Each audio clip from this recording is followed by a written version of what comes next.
Good afternoon, everyone. Good morning, good evening, wherever you are around the world. We're excited about putting on the session that you're about to see. I'm very honored to have Hisham Abdesamad, who's our guest today. Hisham is the chairman of Hitachi America. And what we're going to do is something a little bit different for GCVI. We're going to focus on the I part of it today. We're going to focus on the innovation part.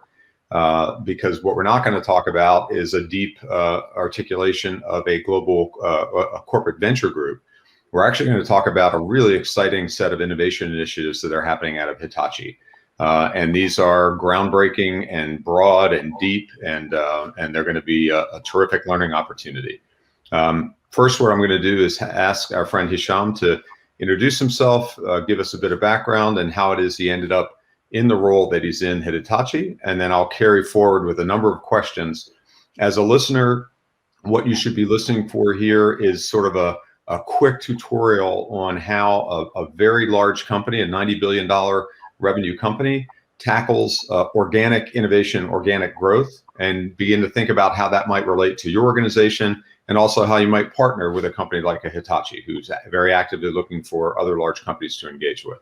So I'm going to turn it over to you, Hisham. Let's get the story started, and we'll take it from there. Great. Thanks, Paul. Thanks for having me. Good to see you again. Hisham Abdesamad. I'm the chairman of Hitachi America, and I also lead a new role as chief executive, what we call global social innovation business. I've been with Hitachi for 16 years. It's an interesting organization, 110 years old. So there's a lot of culture and tradition around innovation. In fact, Hitachi started out as an in-house incubator, actually part of a mining company, and they wanted to build an electric motor to help with the copper mining operation. So that's how Hitachi started, with a 4 kilowatt, 500 horsepower mining motor, or induction mining motor. So that's kind of how the company started. And fast forward 110 years later, 90 billion. We obviously very diversified. We're in energy, transportation, automotive, IT, financial services. So it's a wide range of capabilities and businesses. But at the core of what we do, there's really two fundamental things. One is all about innovation to solve big problems in society. So Hitachi always had this mindset of how do we bring value, how do we solve problems, how do we make a difference in society, quality of life, the environment. And that's really core to our beliefs. And that's what social innovation is all about. Fantastic. So great. I want to hear more about that. So first, let's go to that topic. When we talk about social innovation, that can mean a lot of things to a lot of different people. Let's get an articulation from you of what that means within this context. And then we're going to go right into the various innovation initiatives that you've got underway, which, as I mentioned, are quite substantial. Yeah, certainly. So social innovation for us, it's something we started about 6 years ago. And it is simply using innovation to solve some of the world's biggest problems. And by doing so, we can contribute to society, we can create value for the environment, for the economy, but also create value for the ecosystem that we're part of. We become very ecosystem friendly, customer centric, and very focused on problem solving. So that's really at a high level. Of course, there is some underlying goals and benefits, which is all about driving organic growth. You know, as you know, when you get to be 80 or 90 billion dollars, growth is very difficult. When you're a company that's very diversified, that's a good thing and a bad thing, because when you're one business, you typically kind of drive growth organically, and if that industry does well, you sort of rise with the tides. But when you diversified, you know, some businesses do very well and others don't. And we've seen that in this COVID year, in the sense that it was actually helped us out from a balance perspective. But organic growth is difficult. We also been doing M&A for quite some time. I mean, that's really been our strategy for growth, and also really optimizing our bottom line, really focusing on operating income. So over the last 10 years, we haven't really had a whole lot of growth. Right. We've made acquisitions, we've divested a lot of businesses that are no longer core to what we do, or businesses that are simply not making money. And we wanted to think about, all right, how do we drive growth organically and inorganically? And we've set aside some very aggressive growth targets for the next 5 years are organic. And quite frankly, the only way you could do that is you have to start thinking about being a unicorn inside a company. You have to start thinking about being entrepreneurial And we immediately start thinking about, all right, we know what the left hand does, we know what the right hand does. So this is a Japanese kind of mindset. So the right hand is your core business. You got to focus on that, run the P&L, optimize, innovate within that, but you're going to incrementally grow in that. But then the left hand is the future. How do we create new business models? How do we focus on solving some different kinds of problems? And how do we create new ecosystems where new businesses are born? So we're really taking the sort of the Silicon Valley entrepreneurial approach and trying to drive it inside a very large organization. Of course, there's a lot there, and that's why we turn to Mach 49 to help us out, because it's exactly what you do. Part of your incubation effort is to help us build an incubator. Our goal was not to build something and spin it off and take it public. Our goal was really to build new businesses that are going to be the next generation billion-dollar businesses for Hitachi. Or also our goal is to fail very fast, to be very agile. So we wanted to make sure that we do this in the context of being entrepreneurial with some governance, being able to talk to the mothership a lot. So as you understand, there's a lot of tension and when you're trying to build a new business, and then you have core businesses who either want to take it over pretty early or don't really understand what you're doing. So there's some internal challenges that you have to go through. And we've leveraged Mach 49 quite a bit in this sort of what we call a disruptive Silicon Valley methodology inside a large organization to really propel some of these new businesses out. That's fantastic. I'm definitely going to come back to that in just a moment. But I really liked the kind of the right hand, left hand kind of approach. I like the simplicity of how Japanese companies try to describe very complex things that need to get out to hundreds of thousands of employees, and I think they do a terrific job of it. I would think almost like a little bit of a different analogy. I grew up in the South, so everything's an analogy or a pattern of me. And it's almost like for you, you're coming into a big garden, and the garden is big, but it's a little overgrown. It doesn't necessarily have all the right plants in the right places. Definitely needs to see some pruning back of some of the things that are there to allow that garden to grow. And so in your case, you've got obviously a very active M&A function at Hitachi, doing a lot of work, billion-dollar deals, billion-dollar-plus deals, things like that. But you're the organic gardener. You're the guy that's coming in and saying, okay, we've done some pruning, we've cut some things back, cut some things out that want to be there. Now we're here to get the growth going. We want to get these plants going, get new opportunities, things like that. They're going to occur. So I love thinking about it that way, because it's like it positions you as just the man of growth within Hitachi, which is, I think, exactly what they want to be seen. On the Mach 49 side, as you touched on, Mach 49 really is organized. We do what we call disrupting inside out, which is the work we're doing with Hitachi, helping to launch new ventures, help to build incubators. So we've done that with Intel and Stanley Black & Decker and Schneider and Price Waterhouse and many over the years. And Hitachi is now our really kind of star client that we're doing some really great work with.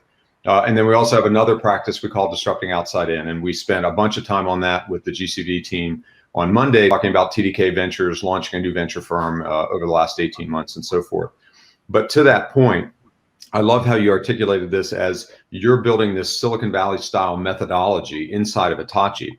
That's got to be disruptive. Like that's got to be, so that's something that you're probably having to develop a little bit of sharp elbows and move some things out of the way to create this opportunity for growth. So tell me how you're doing it, and tell me what the structures are like. So for our listeners who are thinking, hey, I want to be the Hisham in my organization, like let's start the tutorial. Like what step by step, like what has to happen? So first you have to establish a clear goal. What are you trying to accomplish, right? And for us, it was about driving growth. So at a very high level. Yeah. The second part is it has to align to your core corporate strategy. Because otherwise you're not going to get the corporate buy-in. So Hitachi is very big on doing things for the environment and society and quality of life and resiliency and things like that. So any type of new business you're creating has to sort of carry or inherit some of these attributes. The third thing is we need to go look for growth markets where we have capabilities. So it's not easy to go out and say, all right, I want to get into medicine now, or want to go be a biotech company, and we don't know much about it. I think it's going to be a big leap. So it has to be somewhat of an extension of the assets that you have. So whether it's, when we talk about the environment, right, electric vehicle, renewables, things like that come to mind. And we have a mobility business, we have a very large energy business. So it's a very natural progression, but certainly in the digital space. but I can tell you it's not easy, right? So the other thing you have to do is you have to build a team. It has to be a small team, so you don't need a lot, right? A small team, you don't need a lot of money to get started because there's a fail fast. The methodology, it's a 16-week, I call it sprint, and you can fail. You need to fail a lot of ideas early. One of the things that Hitachi has not done very well over the years, just because of who we are, we tend to innovate for technology, but not for business or business models. And those are very different things. And it's really important to explain, our R&D group is very powerful and we have a strong R&D team, but that's great. But are you building new business? Are you solving big problems? Are you solving them at scale? What's the ecosystem like? How are you going to make money? And those are things that you have to kind of go through this methodology and go through the process. So it's, in a sense, you're trying to kill everything until you can't find a reason why you shouldn't kill it. The other thing that we do is, besides building a small team, so what's in this team? Well, these are entrepreneurial type folks, but also who done startups or also work in large organizations. And it's a good mix of corporate type folks, but folks who are very entrepreneurial, that are independent, fast thinkers, that can work sort of, are okay with failure, but also are very result driven, right? So we're not here, when I was talking to your folks, and we said we don't have the sort of the bandwidth or the runway to go out for here's some money, go out for 3 years and find something and come back. We don't have that. We have, as remember, most of the people in your organizations are going to be very skeptical of what you're doing. Right. A lot of them are going to say, well, that's no different that my other team is trying to do in my own business unit. We do incubate things. So showing quick results along the way is very important. So one of the things that we wanted to do from day one is we don't build anything if there is no problem. So we validate the problem and make sure there's pain. We also have to make sure we have a customer from day one. Right. So we don't really build products. We build minimally viable solutions or minimally viable products with a customer or two who have a pain point, so we could iterate with them. And then ideally also we tend to go out to the ecosystem. Right. Meaning we don't have everything, right? We don't have so we have a lot of gaps, and we would partner with either like-minded organizations that are very large that have the same sort of goal and aligned around the same sort of targets, or even smaller organizations who can fill up some sort of white space in our technology or our capability.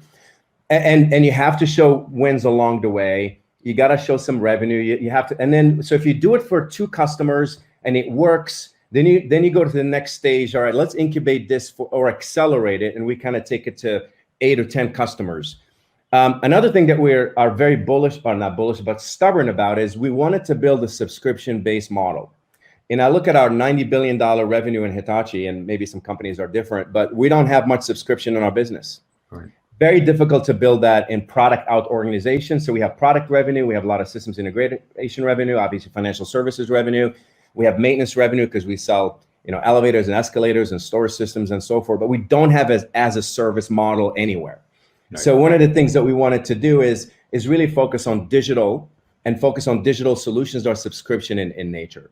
So a lot of these customers that sign up, let's say to do EV as a service or predictive maintenance or things like that, let's talk about fleet, for example, are signing up because they're going to pay a monthly fee per service, and we're going to do that in the cloud, and that's really how we want to build the model.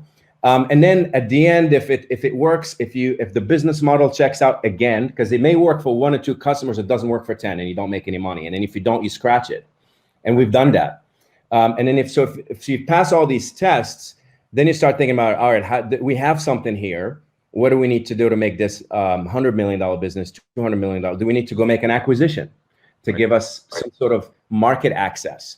Do we need to maybe bring a business unit in that could take it over? And I can tell you the other thing, some of the challenges we also have is that when we have a little bit of success, all of a sudden the naysayers want to jump on the bandwagon early. And that's also a problem because they may disrupt the flow of what you're trying to do because you haven't really baked it yet, right? So these are some of the things that you go through. But the best thing about this is that you don't need hundreds of millions of dollars. You need a small team, a small budget to get started. You just need to be intentional and disciplined about this methodology that we follow. Fail fast, prove the model, get customers early, get buy-in early. And as you have some success, you'll start to get the support from the organization to do more and more. And that's kind of how we've done it. Fantastic. That was like, yeah, that was a terrific articulation of the whole process and some of the things that you guys have been doing.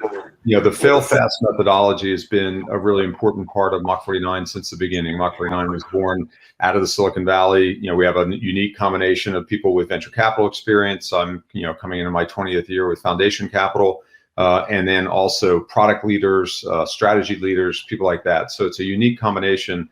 The methodology that Hisham's referred to several times is going to be featured in a book from Harvard Press next year, Disrupting Inside Out, by our founder and CEO, Linda Yates. But the fail fast portion of it cannot be underestimated, because, if you look at the statistics, typically newly incubated concepts in large companies, the failure rate is astronomical. I mean, it's just extraordinary. And even the incubator failure rates are extraordinary.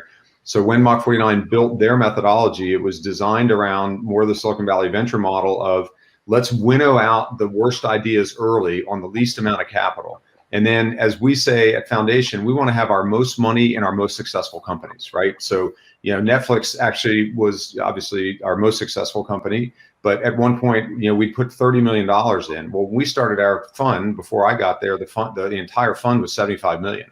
So that's an example of like really backing your winners and kind of making them successful. And I think you guys are doing that well. So we've only got a few minutes left. Let's focus the remainder of our time on partnerships and what it is you all are looking for.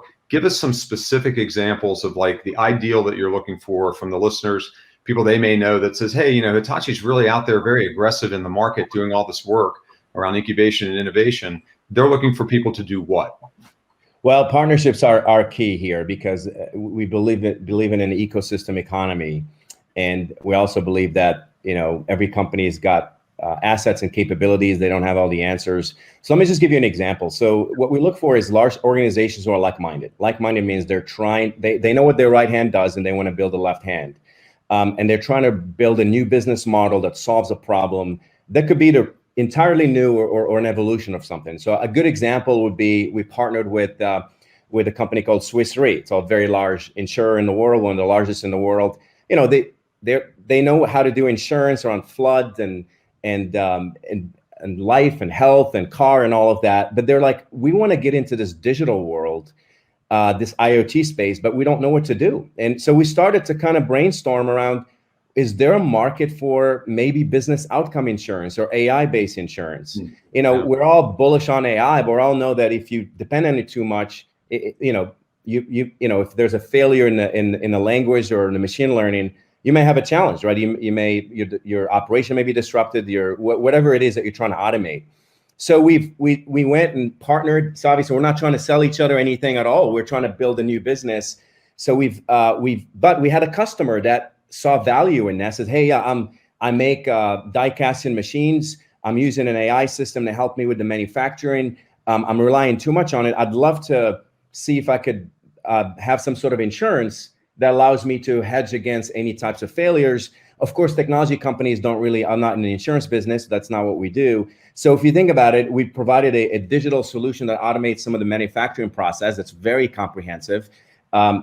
Swiss Re is offering what they call parametric AI insurance that insures the model to make sure that it's, and then the customer pays a monthly fee for the entire digital solutions, which includes the insurance premium. In this case, we have 3 organizations that are working together to build something new.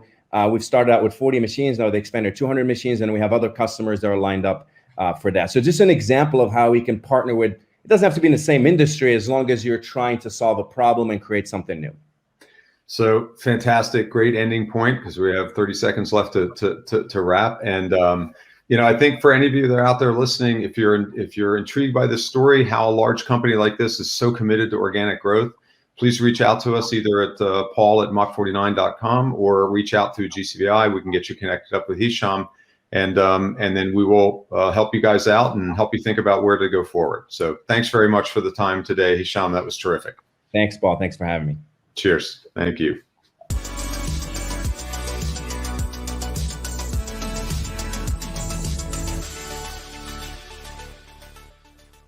This is your deal team. They have an important responsibility, leading your company into the future of your industry. They source hundreds of valuable opportunities each year. Problem is, All this information is stored in Excel spreadsheets and silo systems. This leads to confusion, duplication of efforts, missed opportunities.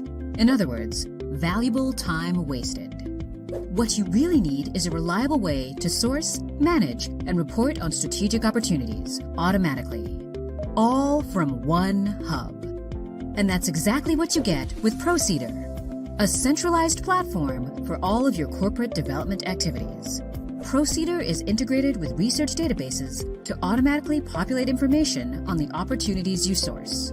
Our system drives operational efficiencies by automating your workflows and tasks, reducing manual data entry, and providing transparency for your organization. Our collaboration tools allow you to have opportunity-specific, permissioned communication channels with internal and external stakeholders. ProCedar creates one system of truth to manage data and collaboration, rapidly configured to each individual case. And because our software is so adaptable, it means you get to execute on the best deals faster. Get your team on the same page, working from the same playbook. Connect with us now for a trial and to discover the full value of our corporate development platform.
Lots of ways to save on auto insurance. Really? Yep. Very proud of that. With Smart Ride from Nationwide, they can get discounts for safe driving. Does she get one? Mrs. Carmichael, safest driver in Peytonville. Takes a lot of work and effort to be the safest driver in Peytonville. What about this guy? With Nationwide Smart Miles, the less he drives, the less he pays. The list of inspiring stories goes on and on. I bet. I've never seen anyone do more with their retirement than you. I concur.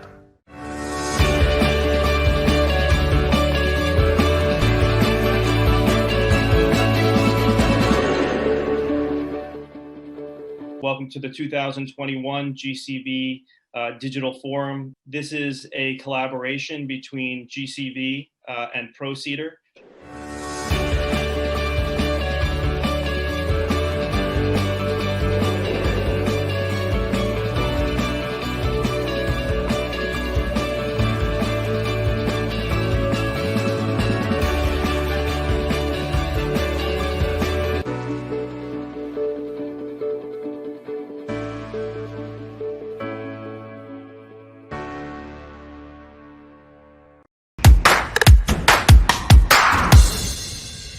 I think the GCV Institute is extremely important because it's from the heart of corporate venture capitalists and teaching other corporate venture capitalists. And the great thing about the Institute, it's about learning. And one of the things I've always done in my career is continue to learn from others and really from the specialists that are out there. And I'm actually looking forward to the courses as well to see if I learn something new, because that's really what it's all about. One of the greatest things about the Institute pilot program was the ability to hear from others in the market of how they are planning and strategic aligning with their parents. So really understanding what has worked, areas that we could focus on as an organization, and we'll be implementing a lot of the ideas that we learned from the program.